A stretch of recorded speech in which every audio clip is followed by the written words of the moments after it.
जय श्री कृष्णा। राधे राधे। श्री हरिदास माघ मास मातम्य का 22वां अध्याय। इतना कहकर भगवान अंतर्ध्यान हो गए और देवदूती भगवान के ध्यान में लीन हो गए। तब देवनिधि कहने लगे कि हे महर्षि, जैसे गंगा जी में स्नान करने से मनुष्य पवित्र हो जाता है, वैसे ही भगवान की इस कथा को सुनकर मैं पवित्र हो गया। कृपा करके आप उस स्तोत्र को कहिए जिससे उस ब्राह्मण ने भगवान को प्रसन्न किया। लोमश जी कहते हैं कि उस स्तोत्र को पहले गरुड़ जी ने पढ़ा, उनसे मैंने सुना। हे विप्र, यह स्तोत्र अध्यात्म विद्या का सार, पापों के नाश करने वाला है। वासुदेव सर्वव्यापी चक्रधारी, सज्जनों के प्रिय, जगत के स्वामी श्री कृष्ण को मेरा नमस्कार है। जिसको वेद नहीं जान सकते, न वाणी और मन जान सकता है। सारा चर अचर संसार जिसकी माया से चक्र की तरह घूम रहा है, इसी से हे प्रभु आप चक्रपाणी कहलाते हो। ब्रह्मा विष्णु आप ही हो। सारे संसार को उत्पन्न करने वाले ब्रह्मा को भी आप उत्पन्न करने वाले हो। जब जीव शरीर को धारण करता है तब उसको ज्ञान उत्पन्न होता है। तुम सब सुखों के दाता हो, इसमें कोई संदेह नहीं है। आपसे संपूर्ण सुखों को देने वाली बुद्धि उत्पन्न होती है। आप ही 5 कर्मेंद्रियों, 5 महाभूत तथा मन के विविध भाव हो। ब्रह्मा विष्णु रुद्र इंद्र की कल्पना से आप संसार की कल्पना इसी प्रकार करते हो जैसे पिता पुत्री की।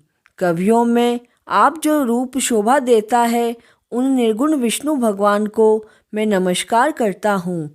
जिसमें ज्ञान रखने से श्रुतियों में कहे हुए कर्मों को लोग करते हैं, उस पवित्र ब्रह्मा को मैं नमस्कार करता हूँ। मैं उस सतरूपी हरि को, जिसको योगी लोग सब प्राणियों में आत्म रूप में देखते हैं, उपासना करते हैं, जिसको अद्वैत कहते हुए गाते हैं और यज्ञ करते हैं, उस माधव भगवान को मैं कोटि कोटि प्रणाम करता हूँ।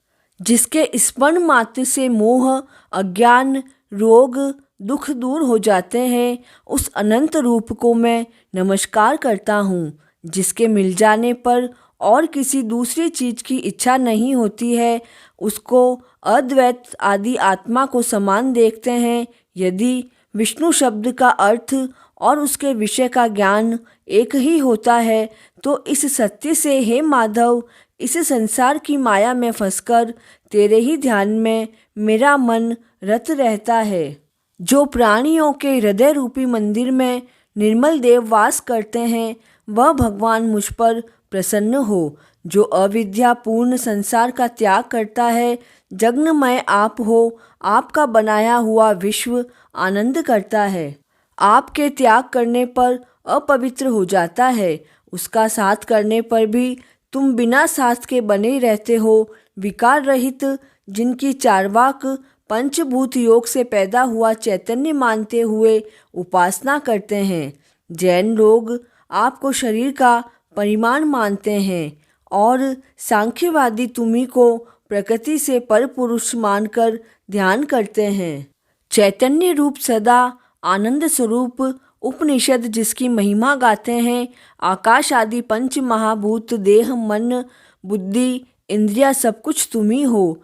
तुमसे अलग और कुछ नहीं है।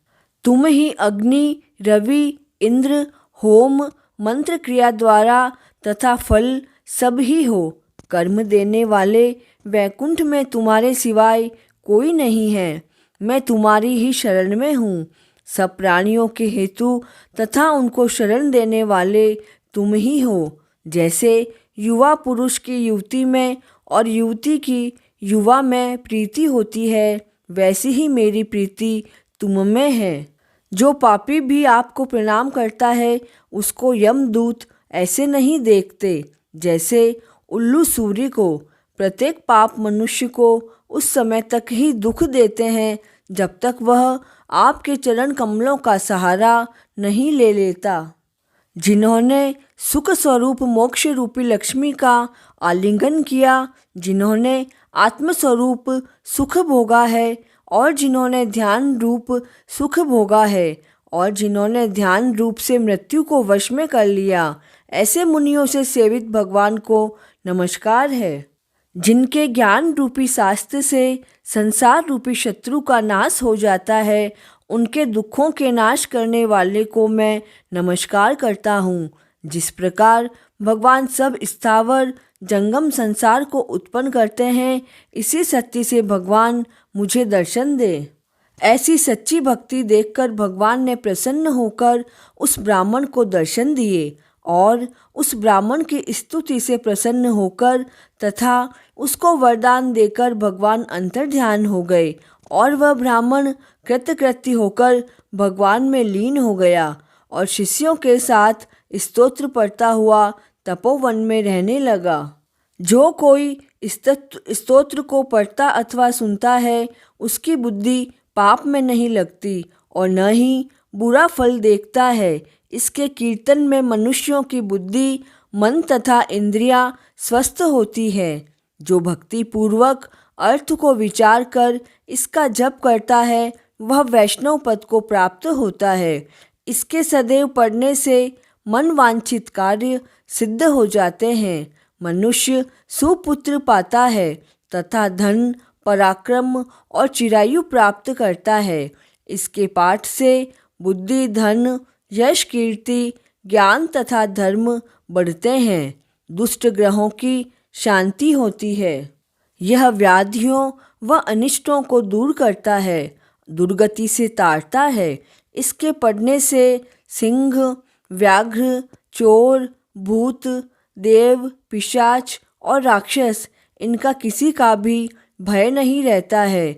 जो भगवान का पूजन करके इस स्तोत्र को पढ़ता है, वह पापों से ऐसे अलग रहता है जैसे जल पंख से कमल। जो गति गंगा आदि के स्नान से मिलती है, जो इस स्तोत्र को 1 बार, 2 बार या 3 बार पढ़ता है, वह इसका अक्षय फल प्राप्त करता है। जो मनुष्य प्रातःकाल इस स्तोत्र का पाठ करता है, वह इस लोक और परलोक में अक्षय सुख को प्राप्त करता है। वेद द्युति का बनाया हुआ यह स्तोत्र भगवान को अत्यंत प्रिय है और भगवान का दर्शन कराने वाला है। योग सागर नाम का यह स्तोत्र परम पवित्र है। जो कोई इसको भक्ति पूर्वक पढ़ता है, वह विष्णु लोक को जाता है। अब पिशाच के मोक्ष की कथा कहते हैं। 22वां अध्याय पूर्ण हुआ। जय श्री कृष्ण।